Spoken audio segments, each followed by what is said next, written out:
The air in the Xylosian High Council chamber shimmered with an unusual tension, a subtle hum emanating from the bioluminescent patterns that adorned every surface, usually a calming display, but tonight, a vibrant, almost agitated pulse. Ambassador Kalen, the human, stood at its center, a lone figure amidst the serene, almost ethereal Xylosian delegates. His mission was critical, a diplomatic tightrope walk to secure a trade agreement vital for both species, designed to avert a looming resource crisis for the Xylosian Empire and open new trade routes for humanity. He was an anomaly in their highly structured, ancient society. Unlike the Xylosians, whose expressions were conveyed through shifting light and subtle atmospheric changes, Kalen's face was an open book, his emotions readily apparent in his shifting brows, the curve of his lips, and the expressive movements of his hands. His humor, a blend of dry wit and self-deprecation, often sailed right over the Xylosian translation devices, yet occasionally it would land in a way that caused a ripple of bewildered amusement among the normally stoic delegates. Princess Lyra, the Empire's heir and known for her reserved grace and piercing intellect, found herself observing Kalen with an uncharacteristic intensity. She had studied the human archives, expecting to encounter a species driven by aggressive expansion and blunt force, a stark contrast to their own meticulous and harmonious existence. Yet what she saw in Kalen defied her preconceptions. He possessed an unexpected warmth, a quick adaptability, and a genuine empathy that seemed almost alien in its transparency. He moved with a quiet confidence that wasn't arrogance, and his eyes, a startling shade of blue, held a depth she found herself drawn to. The negotiations themselves were a delicate dance, each side presenting their arguments with a practiced formality. The Xylosians, steeped in millennia of tradition, approached every discussion with a meticulous adherence to protocol, their arguments flowing like complex, interwoven mathematical equations. Kalen, however, brought a refreshingly direct approach. He wasn't afraid to ask simple questions, to cut through the elaborate rhetoric and get to the core of the issue. This often caught the Xylosian delegates off guard, their carefully constructed arguments momentarily faltering in the face of his straightforward logic. A particularly fraught moment arose when the discussion turned to resource allocation, a point of contention that threatened to derail the entire agreement. The Xylosian representative, Elder Vorlag, presented a long, intricate history of their reliance on the disputed planetary system, emphasizing their ancestral claims with unwavering resolve. The atmosphere in the chamber grew heavy, the bioluminescent patterns around Vorlag pulsing with increasing intensity, reflecting his deep conviction. Conventional Xylosian diplomacy demanded an equally unyielding counter-argument, a show of force, even if verbal. But Kalen didn't respond with aggression. Instead, he paused, his gaze sweeping across the chamber, meeting the eyes of each Xylosian delegate, a subtle acknowledgement of their perspective. Then he spoke, his voice calm yet firm. He didn't dismiss their claims, but offered a surprisingly simple, yet profound, compromise. He proposed a joint oversight committee, composed of both human and Xylosian specialists, to manage the resources, ensuring equitable distribution and sustainable harvesting for both species. It wasn't about who owned what, he argued, but about shared responsibility and mutual benefit. A ripple of murmurs spread through the council, a sound rarely heard during formal proceedings. Princess Lyra watched, a flicker of something akin to admiration in her eyes. Kalen's solution was elegant in its simplicity, yet it cut through centuries of diplomatic pretense. It spoke to a different way of thinking, one that prioritized collaboration over conquest and understanding over rigid adherence to tradition. His honesty, his willingness to find common ground without sacrificing his own people's interests, was a revelation.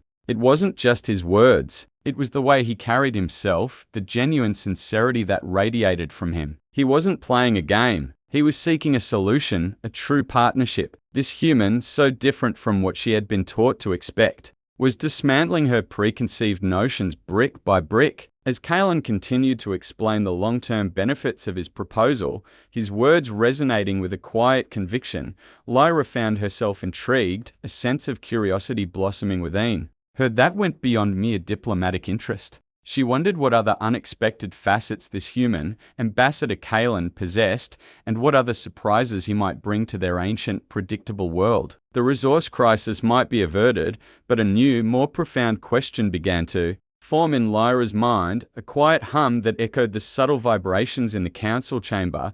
What truly made a human human? Following the successful initial negotiations which had subtly shifted the very atmosphere of the Xylosian High Council, Princess Lyra found herself increasingly drawn to Ambassador Kalen's unique perspective, a curiosity that deepened with each passing cycle. Their formal meetings, initially stiff with ancient protocol and the weight of interspecies diplomacy, began to extend into less formal discussions, often over small, intricate cups of synth tea in the royal gardens. These gardens, a marvel of living architecture and bioluminescent flora, were a sanctuary rarely afforded to non-Xylosian delegates, a testament to Lyra's growing trust and fascination. Kalen, always respectful of Xylosian customs yet refreshingly unburdened by their rigid formalities, shared tales of Earth, its vibrant, often chaotic diversity, its tumultuous but ultimately resilient history, and the extraordinary human capacity for both incredible kindness and stubborn, unyielding perseverance in the face of adversity. He spoke of vast oceans and towering mountains, of bustling cities and quiet forests, painting vivid pictures with his words that captivated Lyra's analytical mind, accustomed only to the serene, cultivated landscapes of Xylos. Lyra, in turn, revealed the intricate beauty of Xylosian art, a complex interplay of light and shadow, and the profound depths of their philosophy, which centered on the concept of collective harmony and the interconnectedness of all life. She was often surprised by Kalen's genuine fascination, his questions insightful, and his understanding quick, far exceeding the detached academic interest she usually encountered from other species. One serene evening, as the twin moons of Xylos cast long, silver shadows across the garden, they found themselves discussing the fundamental difference between the Xylosian ideal of collective harmony and the human ideal of individual freedom, a concept that often baffled her people. Kalen, sensing the intellectual impasse, leaned back, a thoughtful smile playing on his lips. "You know, Princess," he began, "sometimes the best way to understand something complex is through something simple. We humans have a way of doing that. We call it a joke." He then shared a human joke, a simple, self-deprecating anecdote about a human trying to explain gravity to a particularly stubborn rock. Lyra, initially bewildered by the non sequitur, watched Kalen's expressions, the subtle twinkle in his eye, and slowly, the absurdity of the situation, the unexpected twist, began to dawn on her. A soft, melodic sound, like wind chimes in a gentle breeze, escaped her lips. A laugh, a sound rarely heard by anyone outside her closest confidants, a sound that filled the quiet garden with a warmth Kalen hadn't expected. In that moment, a tangible, almost palpable connection formed between them, bridging not just species, but vastly different ways of understanding the universe,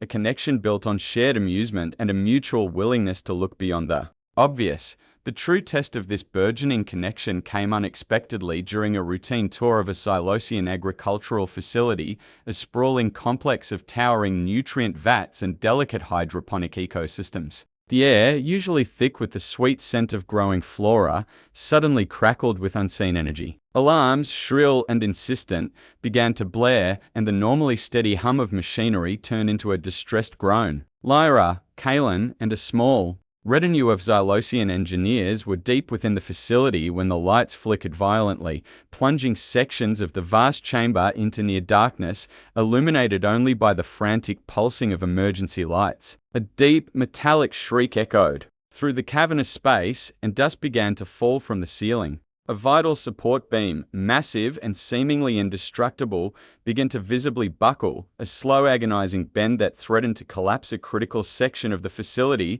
potentially unleashing a cascade of failing systems and a devastating loss of vital food supplies. The Xylosian engineers, brilliant minds accustomed to automated solutions and precise protocols, were momentarily paralyzed, their bioluminescent patterns flickering with confusion and alarm as they frantically accessed their datapads, searching for the correct emergency procedure, their movements hesitant, their reliance on PRE-programmed responses proving to be a fatal delay. But Kalen didn't hesitate. His human instincts, honed by a species that had faced countless unpredictable crises, kicked in immediately. His eyes, sharp and analytical, quickly assessed the failing beam, the spreading cracks in the ceiling, and the frantic, almost desperate energy of the Xylosian engineers. Without a word, he scanned the immediate surroundings, his gaze falling upon a discarded, reinforced strut, a heavy piece of alloy lying amidst some construction debris. With a surge of surprising, raw human strength, he lunged for it, grunting with effort as he hoisted the massive beam onto his shoulder. Ignoring the shouts of the bewildered Xylosian engineers, he sprinted towards the failing support, his movements precise and determined. With a powerful heave, he wedged the reinforced strut beneath the buckling beam, bracing it with his shoulder, his muscles straining, his face contorted with effort. The groaning of the structure lessened, the terrifying bend in the main beam momentarily halted, just long enough for the emergency systems, finally activated by the engineers, to kick in, sealing off the damaged section and preventing a catastrophic collapse. Lyra watched in stunned awe, her own bioluminescent patterns momentarily dimming in disbelief. It wasn't just his quick thinking. It was the sheer, unadulterated drive to act, to protect, to mend, a primal force she had rarely witnessed. The Xylosians, in their pursuit of perfect harmony, had perhaps lost a touch of this raw, immediate ingenuity. Kalen, a single human, had,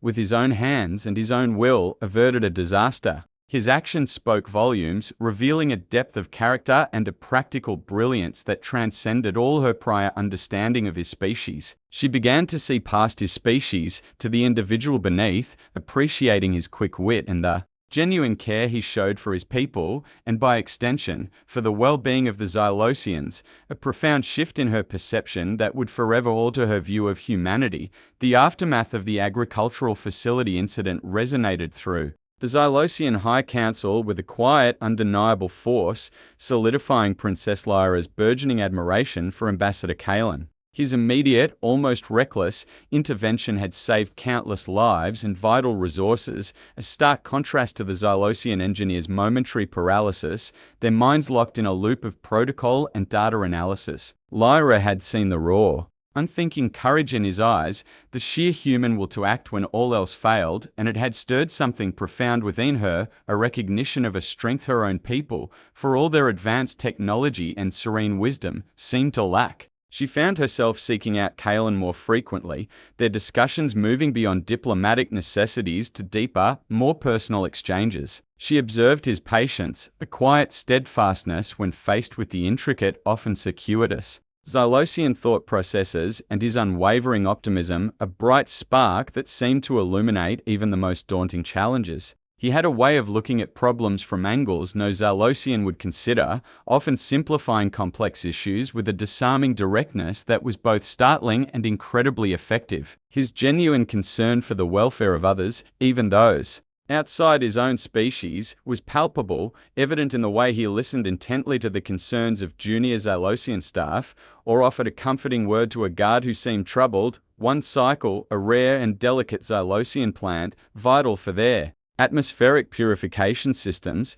began to wither inexplicably. The Xylosian botanists, renowned for their mastery over flora, were baffled, their intricate diagnostic tools yielding no answers. Panic, a rare and unsettling emotion, began to ripple through the lower echelons of the palace. Kalen, observing the distress, didn't offer technical solutions. Instead, he simply watched the plant, day after day, for hours, noticing subtle shifts in its bioluminescence, the way it reacted to different light frequencies, the very slight tremor in its leaves. When certain atmospheric purifiers hummed nearby, he spoke to the junior botanists, not about data, but about their feelings towards the plant, their intuition, their connection to it. He suggested a simple, almost illogical change, moving the plant to a different, less perfectly regulated chamber, one with more natural light cycles and less artificial hum. The botanists were hesitant, their protocols screaming against such an unscientific approach,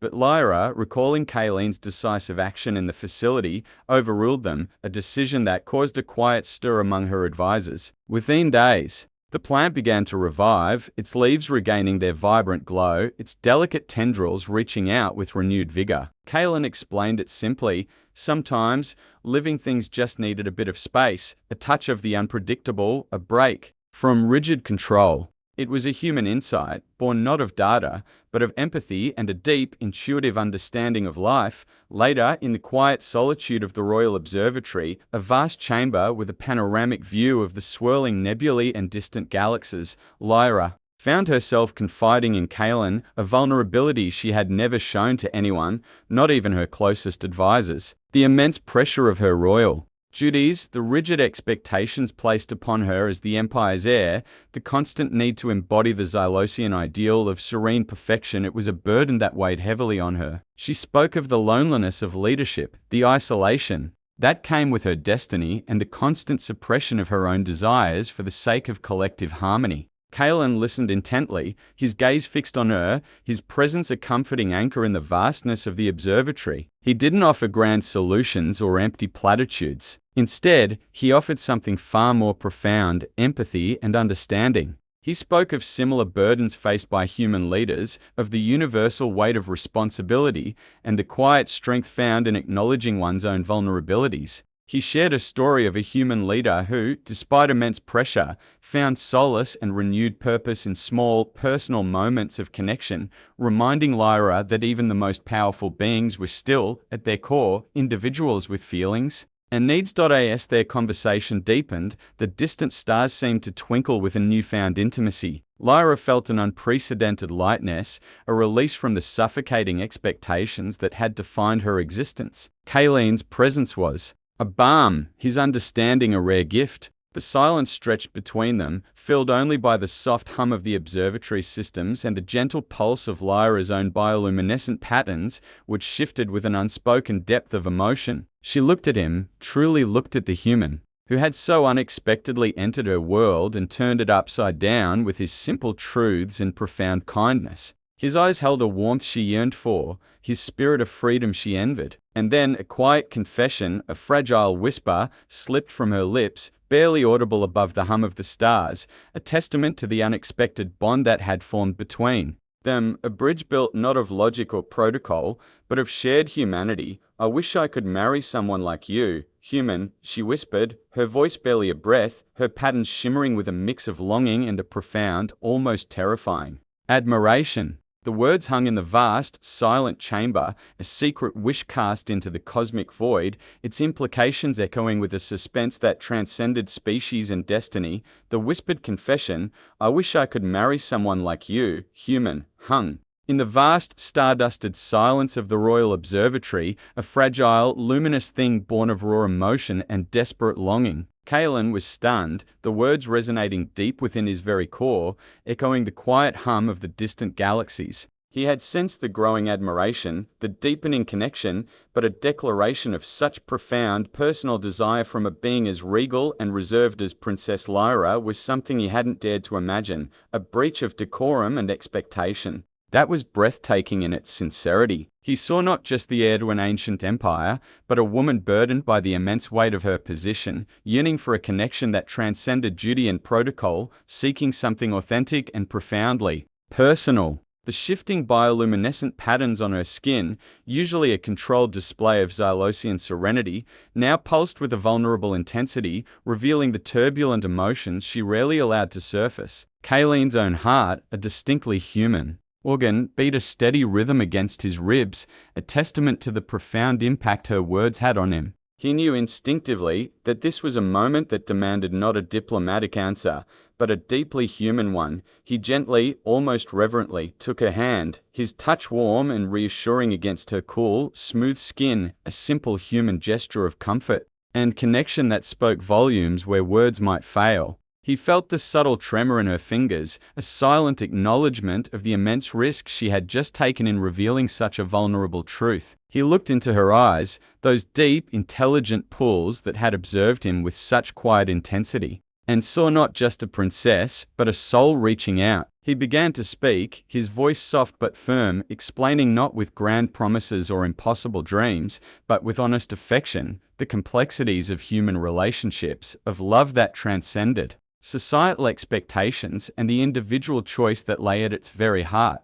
He spoke of how human love wasn't merely about alliances or duty, but about a profound, often messy, always evolving connection between two individuals. It was about shared laughter and whispered secrets, about supporting each other through hardship, and celebrating every small victory. He explained that for humans, love was a choice made every day, a commitment born of mutual respect, understanding, and a deep, often irrational, affection that defied logic and reason. It was about seeing someone, truly seeing them, with all their flaws and strengths, and choosing to walk alongside them. He knew her Xylosian culture emphasized collective harmony, where individual desires were often subsumed by the needs of the greater whole, where unions were often strategic, designed to strengthen the lineage or the empire. He understood that the very concept of choosing a partner based purely on personal affection, outside of any preordained structure, might be profoundly alien to her. Yet he believed she understood the feeling, the raw emotion, even if the societal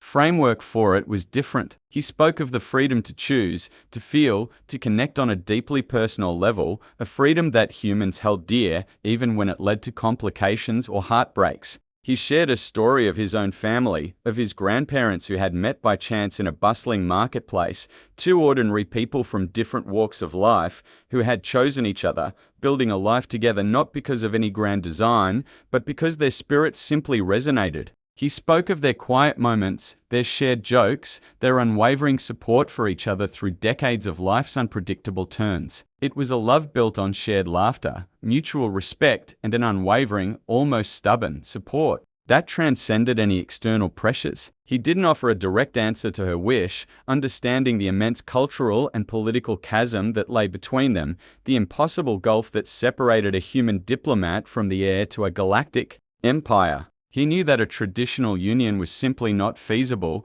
a reality that hung unspoken between them, a heavy truth, but he offered something more valuable than a false hope, a profound understanding of the human heart's boundless capacity for love and connection, regardless of species or circumstance. He emphasized that true connection wasn't about titles or species, about fulfilling a role or adhering to a protocol, but about genuine understanding and shared values, about two souls recognizing something profound in each other. He explained that while the circumstances might be impossible, the sentiment, the feeling she had expressed, was what truly mattered.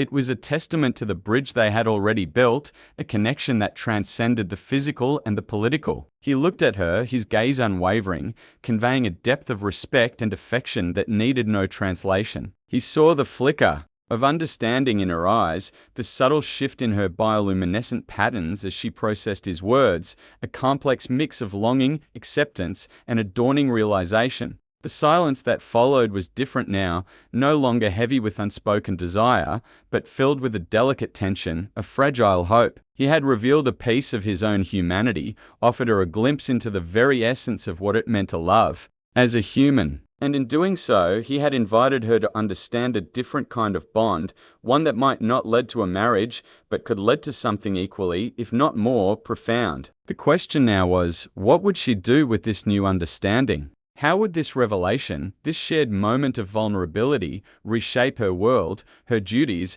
and her perception of the vast, unpredictable galaxy that lay before her? The suspense lingered, a quiet hum in the observatory, as the beautiful alien princess absorbed the raw, honest truth of a human heart's response, the whispered confession and Kayleen's gentle, honest response in the Royal Observatory marked a profound turning point, not just for Princess Lyra, but subtly, imperceptibly at first, for the Xylosian Empire itself. While a traditional union between the heir to the Xylosian throne and a human diplomat remained an impossibility, a stark reality acknowledged by both, the profound connection forged between Lyra and Kaylin began to subtly reshape the Xylosian Empire's understanding of humanity. Lyra, now more openly appreciative of human qualities, their adaptability, their resilience, their surprising capacity for both logic and profound emotion, started advocating for more human-centric policies and a deeper, more nuanced understanding of their species. She no longer saw humans as merely resourceful allies or a rapidly expanding force to be managed. She saw them as beings capable of remarkable warmth,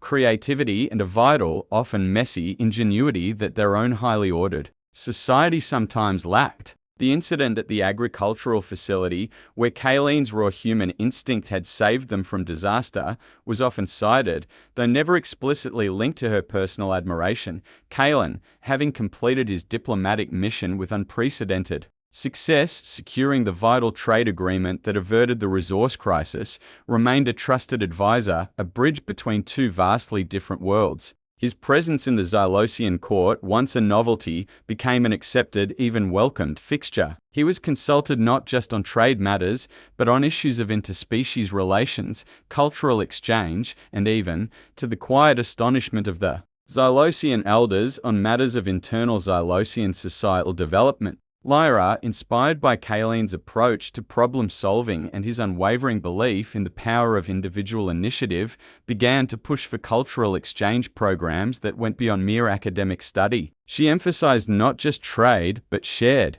values, shared experiences, and the mutual benefit of understanding different perspectives. She championed initiatives that brought human artists, scientists, and even ordinary citizens to Xylos and sent Xylosian scholars and explorers to Earth. These exchanges, initially met with Xylosian reserve, slowly began to chip away at centuries of ingrained prejudice and cautious isolation. The Xylosians, once reserved and cautious, began to see humans not just as resourceful allies, but as beings capable of remarkable warmth, creativity, and resilience, qualities they now recognized as essential for their own future, a future that was becoming increasingly interconnected.